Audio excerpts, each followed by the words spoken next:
0.67। এই সংখ্যাটা যদি আমরা মাথায় না রাখি তাহলে কিন্তু রডের হিসাবটা আমরা বাইর করতে পারবো না। ঠিক একই অবস্থায় আমরা কলামের যে কংক্রিট, সেই কংক্রিটের এরিয়াটা যদি বাইর করতে চাই তাহলে কিন্তু আমাদের আরেকটি সংখ্যা মাথায় রাখতে হবে, আর সেটা হবে 0.4।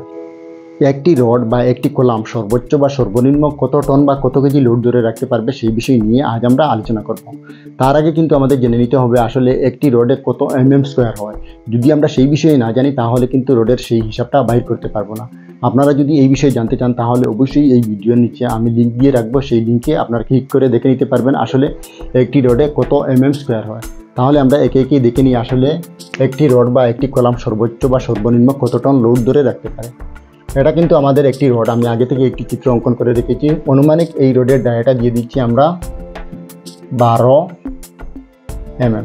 তাহলে আমাদের রডের ডায়াটা হলো 12 mm, আর এই 12 mm ডায়াতে আমাদের কত স্কোয়ার হবে? আমাদের স্কোয়ার হবে 113 স্কোয়ার। এখানে কিন্তু আরও ছোটো সংখ্যা আছে, সেই সংখ্যাগুলো আমি লিখছি না যেহেতু আমি সহজে অঙ্কটি করার জন্য। এখানে 113.4 হবে, আমি সেই সংখ্যাগুলো তুলিয়ে নিলাম।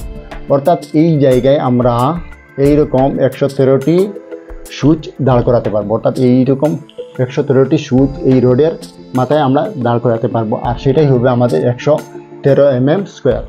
এবারে আমরা রডের সেই ওজনটা বাইর করতে যদি যাই তাহলে কিন্তু আমাদের একটি সংখ্যা মাথায় রাখতে হবে, আর সেই সংখ্যাটি হলো 0.67। এই সংখ্যাটা যদি আমরা মাথায় না রাখি তাহলে কিন্তু রডের হিসাবটা আমরা বাইর করতে পারবো না। ঠিক একই অবস্থায় আমরা কলামের যে কংক্রিট, সেই কংক্রিটের এরিয়াটা যদি বাইর করতে চাই তাহলে কিন্তু আমাদের আরেকটি সংখ্যা মাথায় রাখতে হবে, আর সেটা হবে 0.4।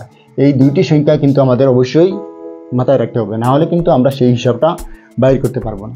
এবারে আমরা প্রথমে, যেহেতু এখানে এক পিস রড আছে, একটি কলামে যদি আমরা 4 পিস রড দিই তাহলে কিন্তু আমাদের কি হবে?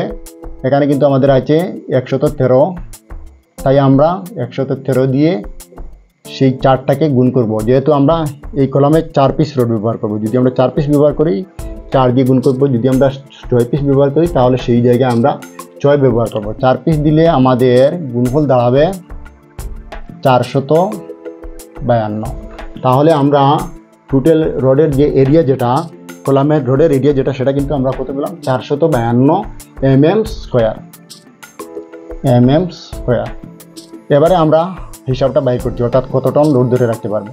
প্রথমে আমরা, যেহেতু এই সংখ্যাটি আমাদের মাথায় রাখতে হবে, আমরা এই সংখ্যাটি লিখে নিচ্ছি 6-7 গুণন আমাদের রডের যে এরিয়া যেটা, সেটা হলো 452 গুণন।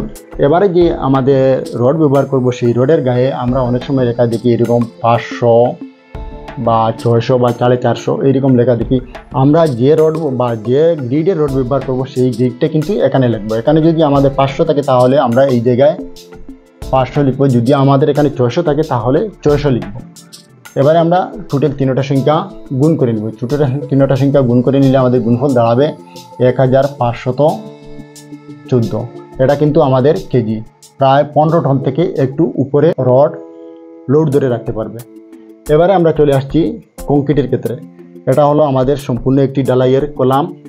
আমরা অনুমানিক কলামের সাইজটা ধরে নিচ্ছি 10 ইঞ্চি বাই 10 ইঞ্চি। যদি আমরা 10 ইঞ্চি ধরি তাহলে প্রথমে কিন্তু আমাদের 10 ইঞ্চিটাকে এমএমে নিয়ে যেতে হবে, নাহলে কিন্তু আমরা হিসাবটা বাইর করতে পারবো না।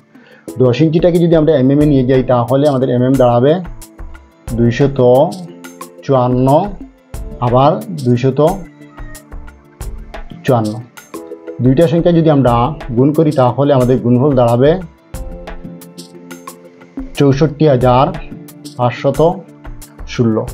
অর্থাৎ টোটাল কলামের যে এরিয়া যেটা, অর্থাৎ কংক্রিটের যে এরিয়া যেটা, সেটা কিন্তু আমরা পেলাম 64,516।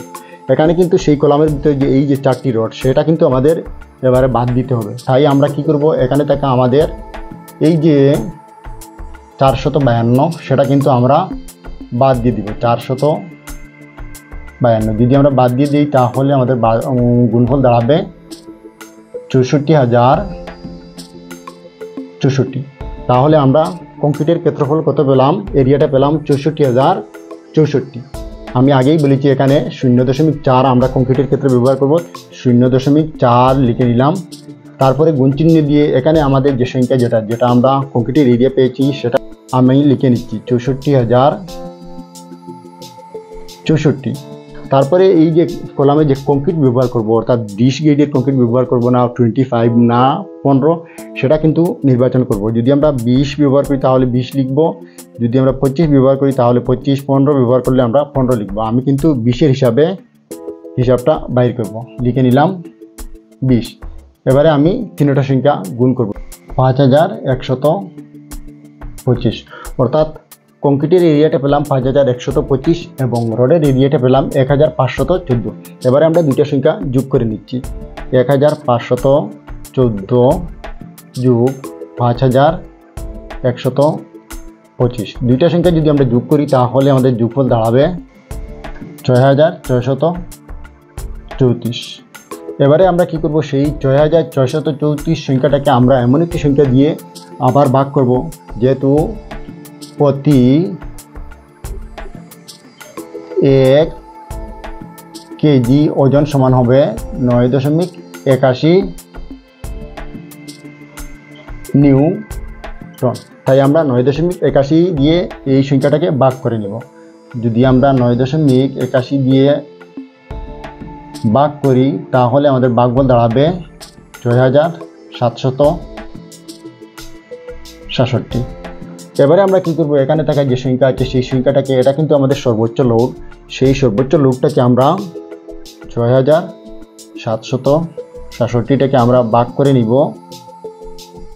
1.5 দিয়ে। এখন প্রশ্ন আসতে পারে, এই সর্বোচ্চ লোডটাকে আমরা কেন 1.5 দিয়ে ভাগ করব? কোম্পানি যখন রড তৈরি করে তখন কিন্তু সর্বোচ্চ লোড দিয়ে তৈরি করে, সেই অনুযায়ী ইঞ্জিনিয়াররা ডিজাইন তৈরি করেন না বা ট্রাক্টর তৈরি করেন না। যেহেতু ঘূর্ণিঝড় বা ভূমিকম্পর কারণে বাড়ি ধসে যেতে পারে, তাই সেই সর্বোচ্চ লোডটাকে সেফ লোড হিসাবে এখানে থাকা সংখ্যাটাকে 1.5 দিয়ে ভাগ করে নিচে নামিয়ে নেন। যদি আমরা ভাগ করি তাহলে আমাদের ভাগফল দাঁড়াবে 4511, প্রায় 4511 কেজি। এবারে আমরা এটাকে যদি টনে নিয়ে যাই তাহলে কি হবে, আমরা আবার 9.81 দিয়ে ভাগ করে নেব। যদি আমরা ভাগ করে নেই তাহলে আমাদের ভাগফল দাঁড়াবে 45.98, অর্থাৎ আমরা 4598 কেজি পেলাম। 4598 কেজি বা টন, প্রায় 46 টনের কাছাকাছি, 2 পয়েন্ট কম 46 টন, 4×6=46 টন। আশা করি আপনারা বুঝতে পেরেছেন। যদি ভিডিওটি দেখে ভালো লাগে তাহলে অবশ্যই একটি লাইক দিয়ে দিবেন। তাহলে আজকের মতো এখানেই, আপনারা সবাই ভালো থাকবেন, সুস্থ থাকবেন, ধন্যবাদ।